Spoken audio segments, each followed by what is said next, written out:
Hello friends, welcome to our coaching centre. आपनालोके যদি চেনেলটোত নতুনকৈ আহিছে তেনেহ'লে চেনেলটোক সাবস্ক্রাইব কৰিব আৰু ভিডিঅ'টো প্ৰথমৰ পৰা শেষলৈকে চাব। চাওক, আছামিজ পাৰ্ট 4 আপোনালোকৰ কাৰণে লৈ আহিছোঁ। ইয়াৰ আগৰ ভিডিঅ'বিলাক যদি আপোনালোকে চোৱা নাই চাই ল'ব।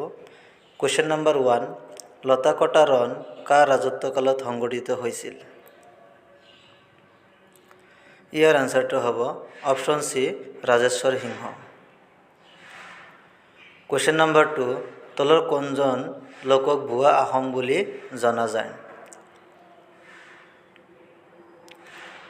ইয়াৰ আনসাৰটো হ'ব অপশ্যন বি, কীৰ্তিচন্দ্ৰ বৰবৰুৱা।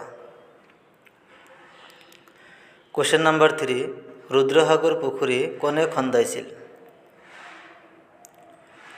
ইয়াৰ আনসাৰটো হ'ব অপশ্যন ডি, লক্ষ্মী সিংহ।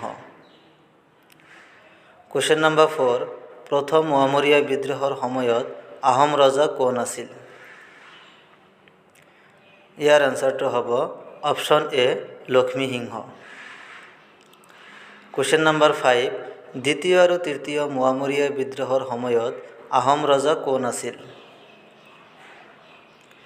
ইয়াৰ আনসাৰটো হ'ব option B, Gaurinath Singha. Question number 6, কাৰ ৰাজত্বকালত দন্দুৱা দ্ৰোহ সংঘটিত হৈছিল? ইয়াৰ আনসাৰটো হ'ব option A, Kamaleswar Singha. Question number 7, তলৰ কোনজন আহোম বিষয়াক প্ৰতাপ বল্লভ বুলি জনা যায়? ইয়াৰ আনসাৰটো হ'ব অপশ্যন ডি, কলীয়া ভোমোৰা। কুৱেশ্যন নম্বৰ 8, চন্দ্ৰকান্ত সিংহৰ আহোম নাম কি আছিল? ইয়াৰ আনসাৰটো হ'ব অপশ্যন ডি, চুদিংফা। কুৱেশ্যন নম্বৰ 9, মানৰ প্ৰথম আক্ৰমণ কাৰ ৰাজত্বকালত সংঘটিত হৈছিল? ইয়াৰ আনসাৰটো হ'ব অপশ্যন সি, চন্দ্ৰকান্ত সিংহ। কুৱেশ্যন নম্বৰ 10, গিলাধাৰী যুদ্ধ কাৰ কাৰ মাজত সংঘটিত হৈছিল? ইয়াৰ আনসাৰটো হ'ব অপশ্যন এ, আহোম আৰু মানৰ মাজত।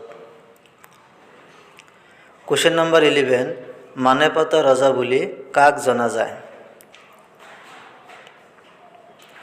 ইয়াৰ আনসাৰটো হ'ব অপশ্যন ডি, যোগেশ্বৰ সিংহ।